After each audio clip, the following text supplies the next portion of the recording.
Ini based on experience aja ya. Iya. Nggak bisa ditanya sama ibu-ibu yang sudah belasan tahun Pasti. rumah tangga. Iya, jadi saya ini kurang ini ya, apa namanya, menikahnya agak telat, di umur 3 bulan baru menikah. Jadi saya ngejar karir dulu sampai puas-puasin jalan-jalan, puas-puasin ngebahagiain orang tua dulu gitu. Nah, kalau dan kebetulan jodohnya emang baru datang gitu, bukan karena itu juga sih, kebetulan baru datang. Dan sebagai ibu memang agak susah sih. Ini anak dititipin di sebelah rumah sama orang tua kebetulan. Oh, kebetulan sebelah-sebelahan rumah sama bapak ibu berarti. Enak lah berarti. Tadi jam 7:30 itu anak ditaruh dulu ke rumah orang tua. Nanti karena ini sudah rumah dan anak masih ASI, jadi gue bolak-balik buat nyusulin. Dan itu memang dibilang capek ya, alhamdulillah capek. Dan di Deloitte ini meetingnya tidak kenal waktu untuk dari sisi implementasinya si project dari ini, tidak kenal waktu. Dan itu gimana caranya gue harus komunikasikan sama suami, sama keluarga, minta titipin anak, atau nanti masalah makan itu jadi isu sih sebenarnya ya. Itu saya masih belajar untuk proses yang lebih baiknya kayak gitu sih. Mungkin kalau buat nanti teman-teman di akuntan, sebagai akuntan yaitu paling closingnya aja sih, komunikasi pada saat closing biasanya awal bulan itu lagi padat-padatnya, jadinya pasti komunikasi sama keluarga, kalau saya tanggal segini nggak bisa gitu sih, lebih ke komunikasi lagi ya. Betul. Nah ini spontan nih, gue kan kebetulan belum ngeh juga nih suami lu gitu Meh ya. Sekarang sebenarnya support suami itu gimana gitu. Gue pikir kan yang dulu di Spanyol itu jadi gitu. Terus support suami, dan suami sebenarnya kerja apa sih dan lain sebagainya. Karena gue rasa penting, kenapa ya, tadi balik lagi mayoritas mahasiswi di akuntansi itu takut ngerasa mimpinya terbatas dan lain sebagainya. Gimana sih gitu? Ya, kebetulan suami gue juga IT di salah satu perusahaan yang ada di sini nih, di Kencana Agri. Ya. Jadi mantan user gue ketika di implementasi, dia menangani perkebunan sawit. Jadi untuk si IT-nya ini memang juga sibuk juga. Jadi kadang kita kalau lagi WFH saut-sautan, yang satu meeting gimana, yang satu meeting gimana. Cuma kayak kalau udah selesai, kamu ambil anak ya, ambil anak pulang. Kalau gue yang udah selesai, gue yang ngambil anak pulang kayak gitu sih. Jadi ganti-gantian, jangan sampai anak terlantar kan, karena kedua orang tuanya memang sibuk. Tapi kalau misalkan dibilang sibuk ya memang padat sekali. Dan jangan lupa buat quality time sama keluarga sih. Kita emang sibuk di hari-hari weekday, tapi weekend kan kita masih bisa sama-sama. Gimana caranya bisa quality time buat recharge energi lagi. Ya, sepakat nih. Dan mungkin ini juga buat teman-teman jadi kayak spoiler gitu. Oh, nanti cari jodoh yang gini gitu, biar yang bisa support gue tetap kerja dan lain sebagainya gitu. Karena ada masalah jodoh ini gitu, ada yang berpendapat kalau pasangan tuh harus yang setipe gitu ya, sama gitu ya. Tapi kalau gue mikirnya, karena gue sama Anggun tuh, gue mikirnya bukan setipe tapi ngelengkapi. Kalau kayak simbol tuh yin and yang gitu ya. Kalau gua ngerasa pendiam gitu ya, dia cerewet gitu. Kalau itu perspektif gua. Tapi ini hanya sekedar sedikit, itu sedikit lah. Oke, balik lagi nih ke masalah ini, masalah SAP dan lain sebagainya gitu ya. Apa gitu ya, gue jadi lupa lagi gitu. Tadi udah banyak yang pingin ditanyain tuh. Oke, ini nih masalah SDM dulu deh gitu ya, masalah SDM gitu ya. seberapa penting sih karena kan kalau theoretically gitu ya, dalam implementasi sebuah sistem itu adalah kebutuhan user tuh harus benar-benar terpenuhi gitu ya, benar-benar involved dalam sebuah project ini gitu ya. Peran dari seorang perusahaan itu misalkan implementasi di BRI gitu ya, sejauh mana sih peran dan kerjasama antara pihak internal dengan lu selaku pihak eksternal dari konsultannya gitu ya. Kalau yang rese gimana, kemudian kalau yang support gimana sih peran mereka yang pihak internal itu? Jadi kalau kita konsultan itu hanya menangani dari sisi teknisnya saja, tapi kalau misalnya ada dari sisi non teknis tadi kayak ada orang-orang yang rese kayak gitu, biasanya ditangani oleh modul namanya change management.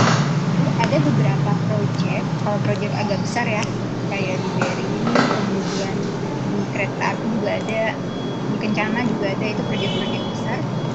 Dia ada melibatkan tim change management. Jadi teman-teman mungkin ada satu di MM ya, di Magister Manajemen ya, Bu. Ya. Sama change management. Nah, itu juga mereka involve di project-project ini, cuma sisi technical-nya. Nah, kalau untuk nge-brainstorm si user-user yang pikirannya masih kolot, nggak mau menggunakan SAP, kita akan alihin isu ini ke isunya mereka.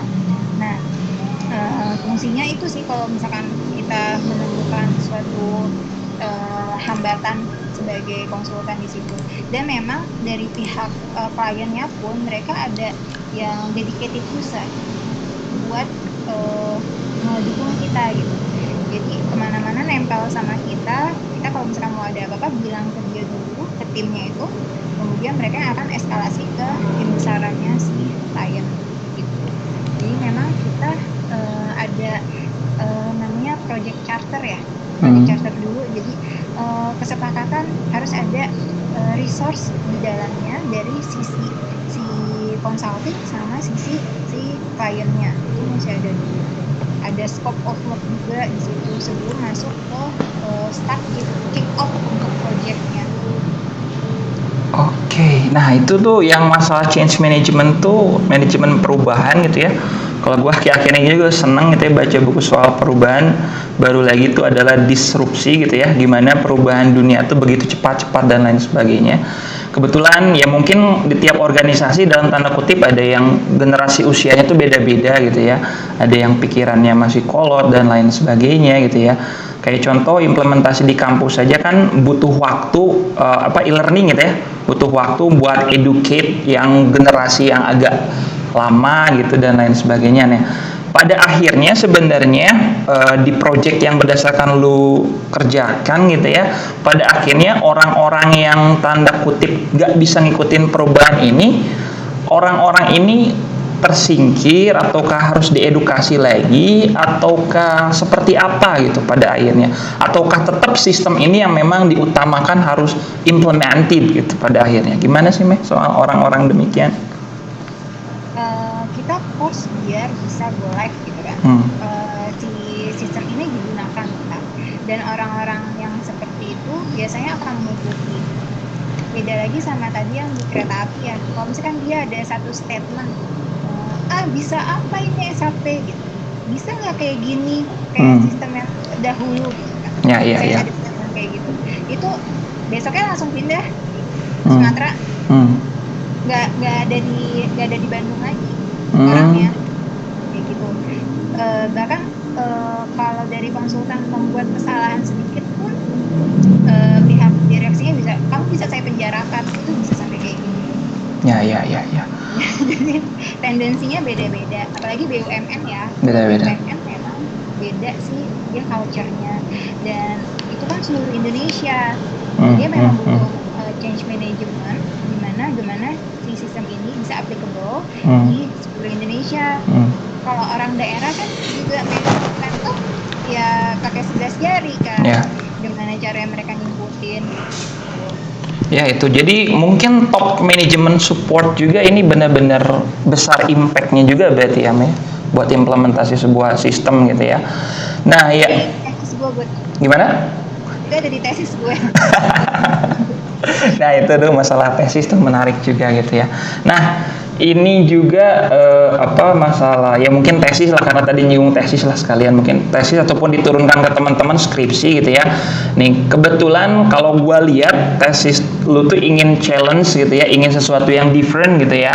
Nah ini ke teman-teman tuh meskipun IPK-nya besar tuh kadang pingin yang biasa-biasa aja gitu, pingin cepet beres.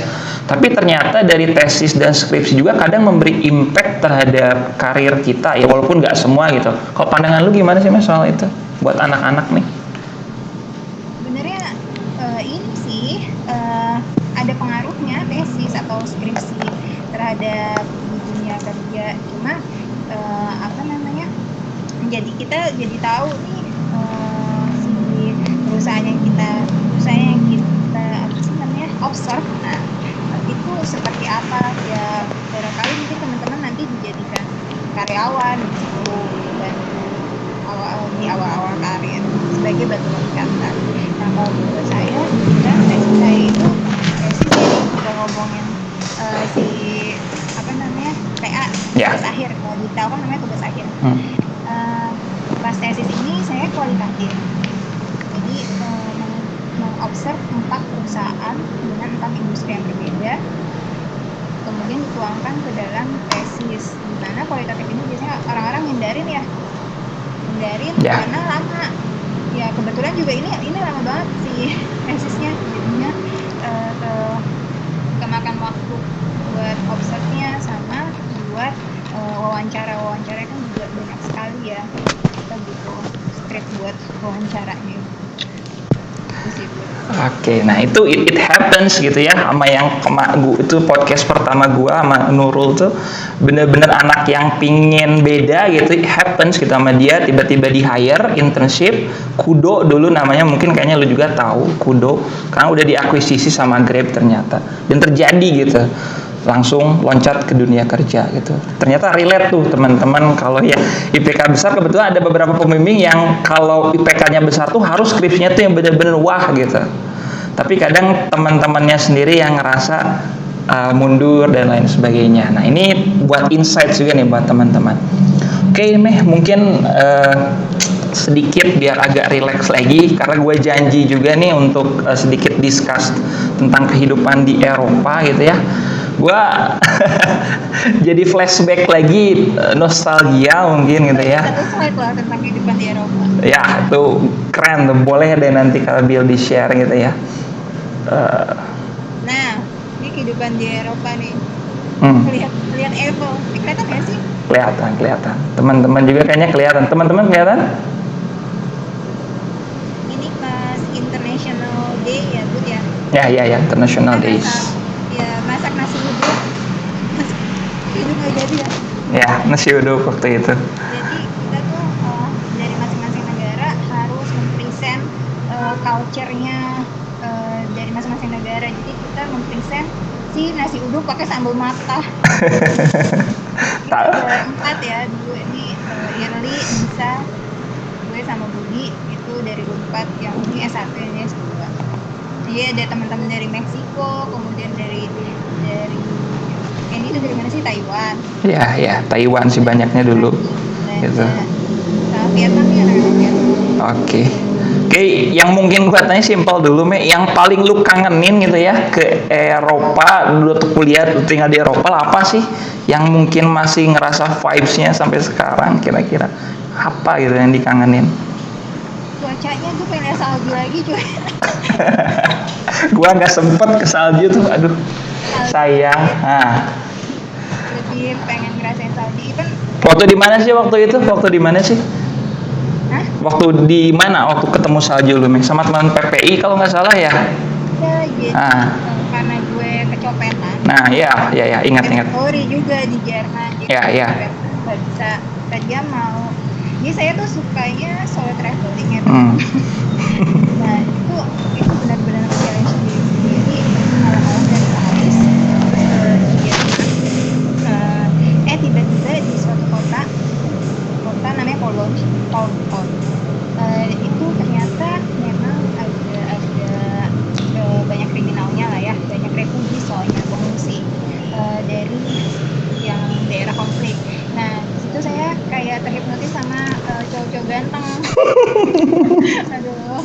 Aduh. Kok punggung saya ada kotoran gitu kan. Dia pakai bahasa Inggris. Harus saya harus notice tuh, orang Jerman itu kan nggak bisa bahasa Inggris banget. Ya. Notice ditekuk, kamera saya yang diambil, kamera sama paspor hilang, bisa hilang, udah nggak bisa kemana-mana, nggak bisa melanjutkan perjalanan ke Norway. Balik lagi telepon Budi, Bud, gimana nih? Akhirnya saya ada orang Indonesia, kebetulan orang Indonesia di luar negeri itu benar-benar kompak ya, benar-benar ketika dibilang ini ada yang butuh bantuan, terus datanglah orang Indonesia itu nyamperin saya sekeluarga. Terus saya diperbolehkan dulu di apartemennya dia, sampai besok 2 hari nih di apartemennya dia. Terus itu bisa balik ke Perancis lagi dengan modal nekat.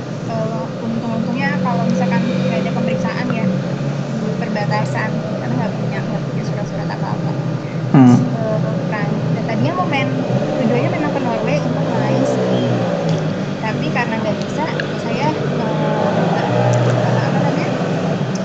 di Paris ada teman-teman dari PPI, ayo mau ikutan nggak? Oh ya udah, aku itu berangkat nih ke sana langsung main ski sana. Ya, dan itu tuh pas libur kalau nggak salah ya. Iya, udah mau pulang. Iya, dan gua tuh misah sama lu tuh beda planning tentang itinerary-nya gitu ya. Gua juga waktu itu sama orang India jadinya. Farun kalau nggak salah namanya gitu ya.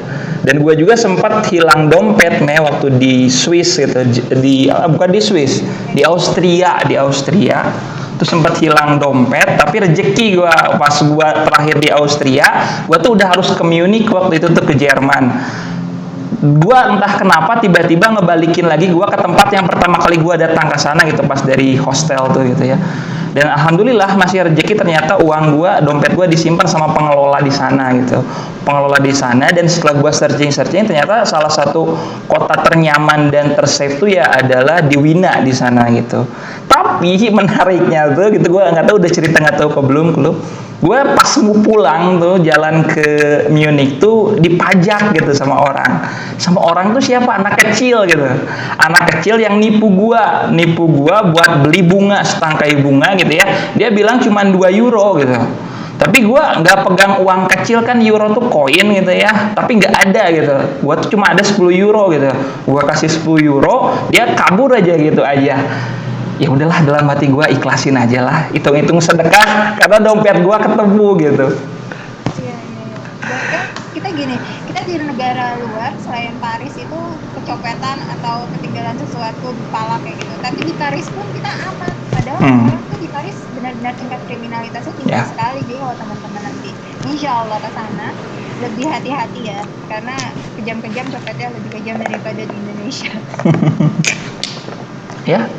Betul, karena Paris juga salah satu tingkat kriminalnya cukup tinggi gitu ya di dunia, kota Paris itu sendiri. Oke, ini menarik nih soal soal studi dan lain. Ngomong-ngomong space waktu dulu nih, kira-kira sampai jam berapa nih Kakak Rima ini space waktunya? Gue takut kebablasan. Oke, mungkin tinggal beberapa menit lagi aja gitu ya, karena saya rempar dulu nih ke teman-teman, saya kasih waktu dulu, barangkali ada yang ingin ditanyakan soal dunia kerja ataupun yang punya cita-cita ingin kuliah di luar negeri, kira-kira apa gitu. Boleh deh, barangkali ada, boleh raise hands gitu ya. Silakan. Karena ya itulah, kadang teman-teman mahasiswa ini memang malu-malu gitu ya, tapi sebenarnya potensial banget gitu. Ya, itu sepakat. Nah, dan kalau gua flashback juga gitu ya sedikit ke waktu kuliah di Unpad gitu ya. Kan kebetulan kelas sistem ya kita ya. Cuman bertiga waktu itu sama Ayat satu lagi. Ayat kan sekarang jadi dosen juga tuh di UIN kalau nggak salah tuh terakhir tuh. Gua masih info tuh, dan dia tuh udah mau beres S3 kalau nggak salah tuh, melanjutkan S3 udah mau beres. Yang asalnya pengusaha tiba-tiba banting setir juga jadi akademisi ternyata. Sayang.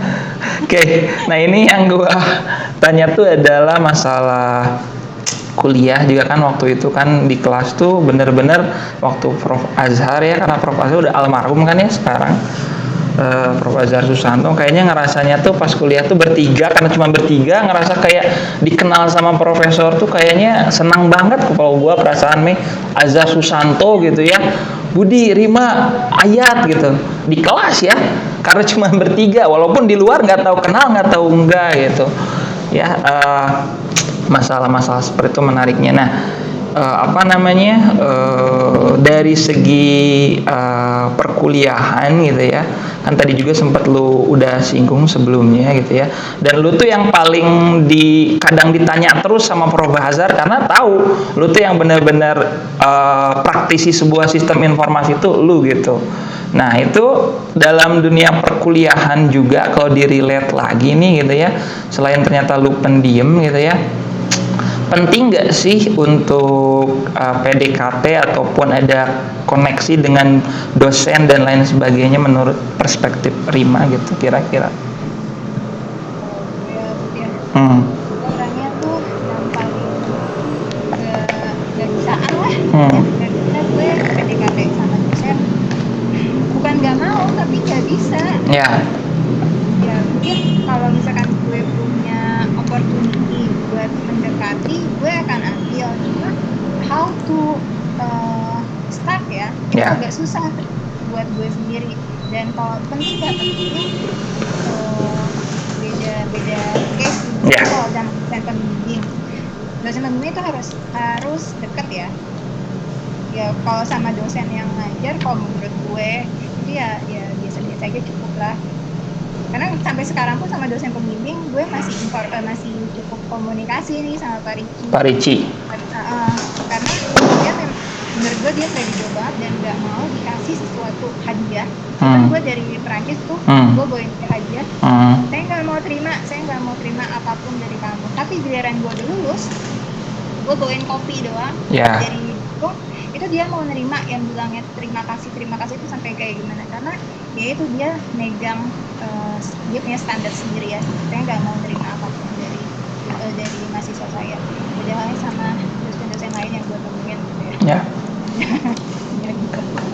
Ya itulah case gue juga, buat gue juga case itu. Kalau buat gue ya rezeki aja meh, ya kadang ya beda-beda ya, walaupun kadang ada case di mana gue kasihin lagi ke yang lain kalau makanan gitu dan lain sebagainya gitu. Tapi menarik sih seperti itu. Mungkin menjelang closing juga mungkin 2 pertanyaan utama gitu ya, karena agak sibuk nih kakak Rima ini gitu ya. 2 closing. Pertama, satu masalah dream gitu ya, lu bisa relate ke masalah ketika di Prancis gitu ya, di Eropa dan lain sebagainya, gimana sih cara mengejar mimpi kita gitu ya itu.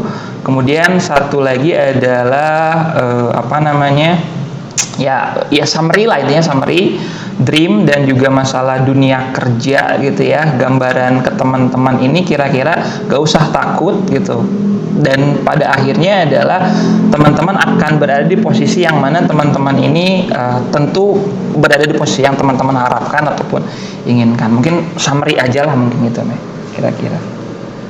Iya, jadi sebagai penutup, semua kerja keras nggak akan membawa hasil gitu kan.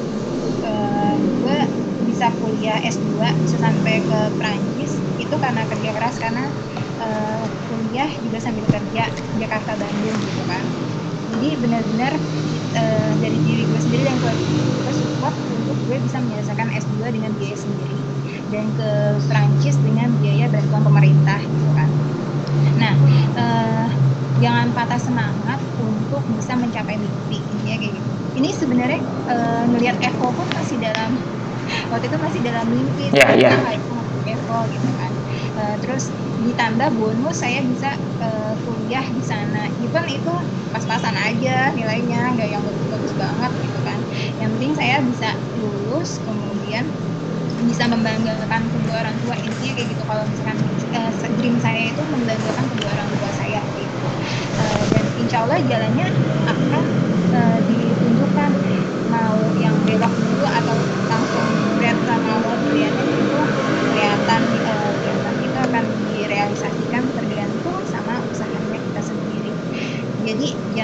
kata semangat teman-teman kalau misalkan dari jurusan akuntansi itu bisa loh jadi seorang IT, bisa jadi seorang engineer juga.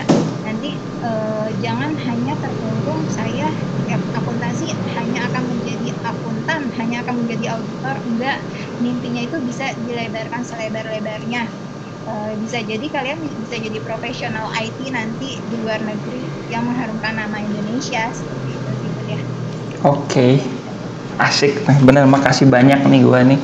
Dan satu lagi mungkin terakhir yang menarik tuh, kalau nggak salah lu tuh waktu di Perancis tuh kan kita beda kelas kan, lu tuh kalau cerita ke gua tuh banyak kerja kelompoknya tuh sama orang yang sama gitu ya, dari Maroko kalau nggak salah tuh. Dari Maroko sampai ya dari Paris. Nah gitu, kalau di kelas gua karena gua mungkin gak ada yang rekrut gua aja yang pura-pura soan ke orang ini dan lain sebagainya. Jadi culture gua agak beragam terakhir gitu. Nah masalah interaksi gitu Meh dengan orang asing, karena kebetulan pekerjaan lu juga kan harus interaksi dengan orang asing, bahasa dan lain sebagainya gitu ya. Itu gimana sih, ngebantu banget nggak sih komunikasi, interaksi, bahasa dan lain sebagainya nih buat teman-teman akuntansi? Sebenarnya saya waktu di Perancis lebih nyaman ngomong sama orang Asia ya sebenarnya, kayak dari benar-benar partner di kelas itu dari orang Cina. Dia benar-benar ngebantu saya untuk masuk kelompok ini yuk, masuk kelompok sana yuk, kenalan sama ini yuk. Nah jadi karena saya orangnya pendiam ya, jadi dia yang juga untuk kenalan-kenalan dengan anak-anak lain.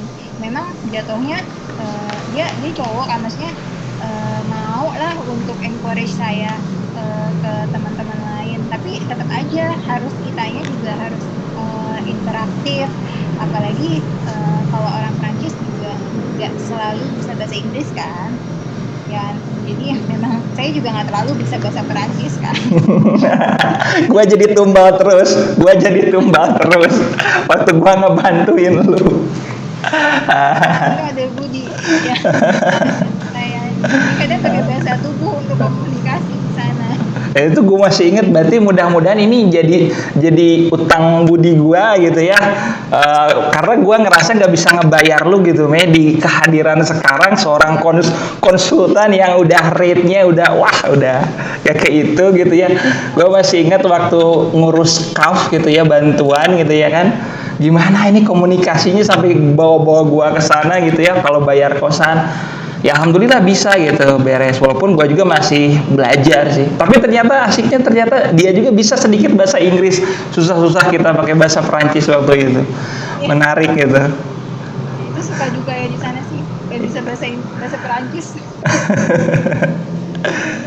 Ya itulah, makasih banyak nih men. Dan tadi gua singgung juga gitu nih, gua nggak bisa ngebalas apa-apa gitu ya secara materi gitu. Jadi semoga sukses ya. jadi tahu tambah informasi, tambah pengetahuan gitu ya. Mungkin kalau ada yang mau kontak saya juga nggak apa-apa. Nah, LinkedIn juga nggak apa-apa. Oke. Sorry Mbak, takut gua lupa. Punten banget nih gua. Terakhir soal peluang kerja gitu ya. Ini peluang kerja secara direct, barangkali ada kesempatan dari lu magang ataupun ada channel dan lain sebagainya. Kira-kira mungkin nggak sih ke anak-anak gitu?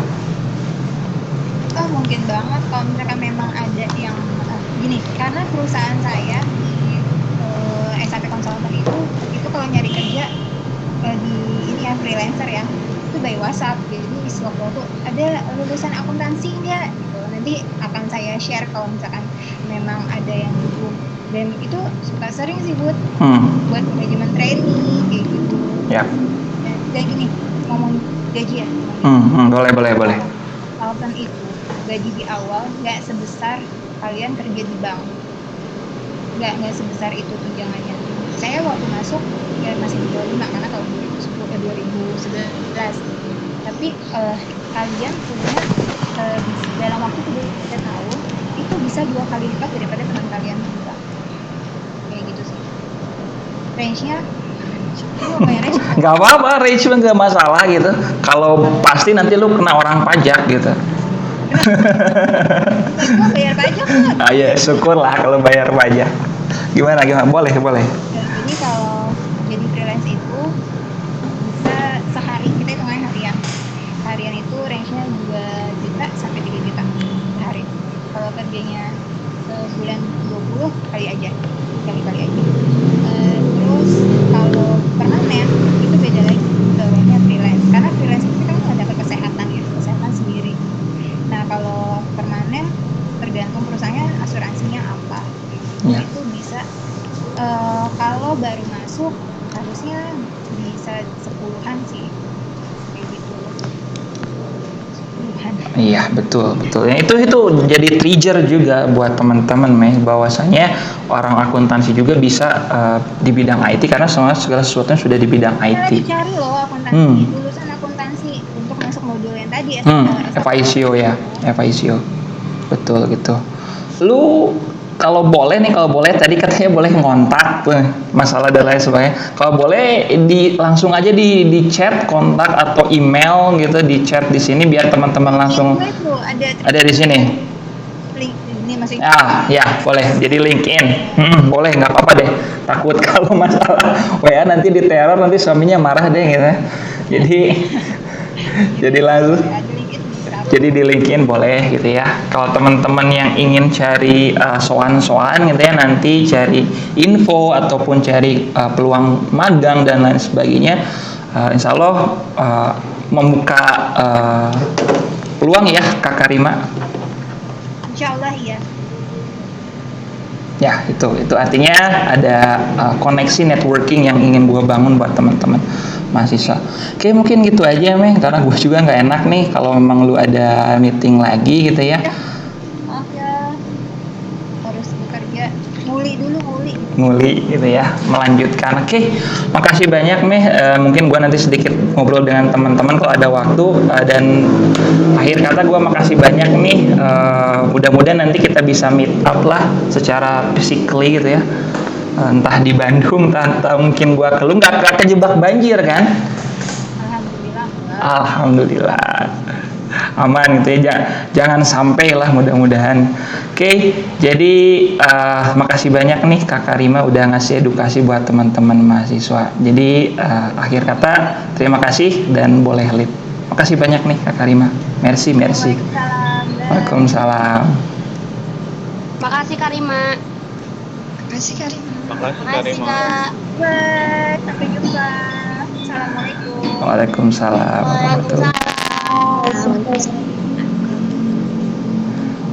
Oke, teman-teman masih mendengar saya? Masih Pak.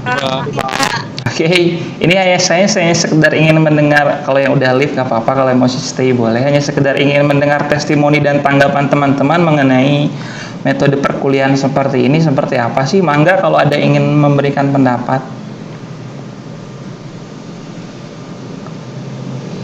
Ada, silahkan. Lebih enjoy sih Pak. Siapa tadi teh? Ajay, gimana Ajay? Silahkan, sok bersuara. Ya gitu aja sih Pak. Yang dilihat dari tadi kayak sharing session gitu. Jadi kayak kitanya lebih enjoy, nggak terlalu terpaku, terlalu formal lah ke materinya. Oke, jadi ada sesuatu yang nggak monoton lah ya. Makasih aja ini gitu. Saya nih ke Aulia karena satu-satunya nih yang nyalain kamera. Aulia lagi di kantor lagi kayaknya nih. Aulia gimana sih pandangan Aulia mengenai gambaran perkuliahan yang saya coba menghadirkan beberapa praktisi gitu di luar gitu. Menurut Aulia gimana sih? Perlukah saya lanjutkan atau ada masukan buat saya gimana silakan. Lebih enak sih Pak, jadi kita lebih tahu langsung kan kayak pengalaman orang di luar kayak gimana gitu. Jadi lebih lebih tahu pengalaman terus bisa ngasih informasi juga ke kita kalau di luar kayak gimana, kerjaan luar kayak gimana. Lebih enak sih Pak kalau menurut aku. Oke, ke overall buat teman-teman, perlu nggak sih saya lanjutkan hal-hal seperti ini gitu? Perlu sih Pak kalau kadang. Oke, makasih Aulia gitu masukannya gitu ya. Tentunya masukan teman-teman sangat bermanfaat buat saya. Sekali lagi saya ucapkan terima kasih nih dari berbagai kelas. Mudah-mudahan teman-teman juga sukses semuanya. Mangga yang kalau mau live silakan. Wassalamualaikum warahmatullahi wabarakatuh. Waalaikumsalam warahmatullahi wabarakatuh. Makasih Pak. Matur nuhun, Pak. Makasih, Mangga, Pak. sama-sama. Makasih, Pak. Sama-sama, mangga.